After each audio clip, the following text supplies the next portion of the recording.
CSS में आमतौर पर हमारे पास इनलाइन तत्व और ब्लॉक तत्व होते हैं और कभी कभी हम इसे जानबूझकर फ्लेक्स डिस्प्ले करने के लिए बदलते हैं ताकि उस तत्व के अंदर एक फ्लेक्स बुक्स लेआउट बना सकें। लेकिन हाल ही में मैंने इनलाइन फ्लेक्स का अधिक उपयोग करना शुरू कर दिया है क्योंकि यह एक विशिष्ट समस्या का सही समाधान है जिसका मैं फ्लेक्स बुक्स लेआउट में हमेशा सामना करता हूं। देखिए, इनलाइन या ब्लॉक मान HTML तत्वों पर दो सबसे सामान्य डिफॉल्ट मान हैं। हम जानते हैं कि इनलाइन लेवल तत्व टेक्स्ट के प्रवाह का पालन करते हैं।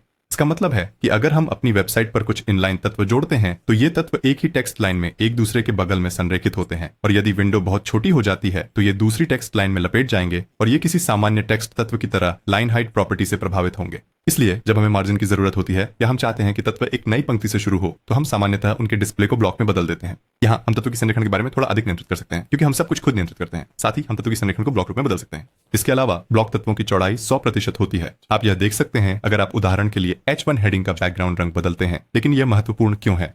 इनलाइन फ्लेक्स के मूल्य को समझने के लिए हमें समझना होगा कि ये डिस्प्ले मूल्य तत्वों के बीच संबंध को कैसे नियंत्रित करते हैं। आप देखेंगे ब्लॉक और इनलाइन दोनों ही ऐसे मूल्य हैं जो सहोदर तत्वों के बीच संबंध को प्रभावित करते हैं। यह HTML पदानुक्रम में एक ही स्तर पर तत्वों के संरेखण और आकार को नियंत्रित करता है। लेकिन जब आप किसी तत्व का डिस्प्ले फ्लेक्स या ग्रिड में बदलते हैं तो आप ऐसा इसलिए नहीं करते क्योंकि आपको भाई बहन संबंध की परवाह है, बल्कि वर्तमान तत्व के भीतर लेआउट को नियंत्रित करने के लिए करते हैं।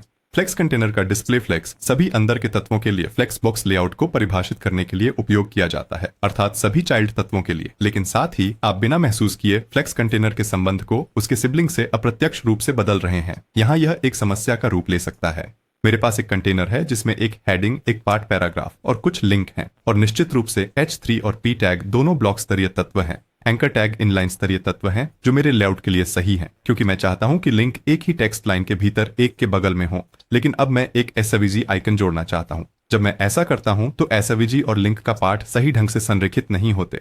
इसका मतलब है कि मुझे सामग्री को लंबवत रूप से केंद्रित करने के लिए फ्लेक्स बॉक्स का उपयोग करना होगा। डिस्प्ले को फ्लेक्स में बदलना मुझे अलाइन आइटम सेंटर का उपयोग करने की अनुमति देगा जो वही करता है। लेकिन जैसा कि आप देख सकते हैं ये भी एक समस्या पैदा कर रहा है। लिंक पूरी चौड़ाई में फैल रहे हैं और वे एक नई पंक्ति से शुरू हो रहे हैं जबकि मैं उन्हें साथ साथ चाहता था। और ऐसा इसलिए है क्योंकि जैसे ही आप डिस्प्ले को फ्लेक्स में बदलते हैं ये लिंक अब इनलाइन लेवल एलिमेंट नहीं रहते, वे फ्लेक्स एलिमेंट बन जाते हैं। मैं फ्लेक्स का उपयोग करना चाहता हूं बच्चे एलिमेंट्स के बीच संबंध को नियंत्रित करने के लिए, लेकिन मैंने भाई बहन एलिमेंट्स के संबंध को ब्लॉक एलिमेंट्स में भी बदल दिया। सिबलिंग स्तर पर फ्लेक्स तत्व ब्लॉक तत्वों के बहुत समान होते हैं। हम देख सकते हैं कि वे एक नई लाइन से शुरू होते हैं और अपने पेरेंट की पूरी चौड़ाई में फैल जाते हैं। तो हल है निश्चित रूप से डिस्प्ले इनलाइन फ्लेक्स। ये मुझे इनलाइन डिस्प्ले बनाए रखने की अनुमति देगा जिससे ये टेक्स्ट की उसी पंक्ति में साइड बाय साइड रहेंगे, लेकिन साथ ही हम अंदर के चाइल्ड एलिमेंट्स के लिए एक फ्लेक्स बॉक्स लेआउट भी परिभाषित कर सकते हैं। ये दो मानों का मिश्रण है जो दोनों दुनियाओं से सबसे अच्छा संयोजन करता है। यदि आप ग्रिड लेआउट के लिए एक CSS ट्रिक सीखना चाहते हैं जहां आप केवल एक कोट लाइन के साथ एक रेस्पॉन्सिवली रैपिंग ग्रिड प्राप्त कर सकते हैं तो इस वीडियो को यहीं देखें। अगर आपने आज कुछ नया सीखा तो चैनल को सब्सक्राइब करें और मुझे बताएं आप अगला वीडियो किस टॉपिक पर देखना चाहते हैं। शायद आप ये वीडियो भी देखना चाहेंगे जो यहाँ पर है। मैं आपको वहां मिलता हूँ।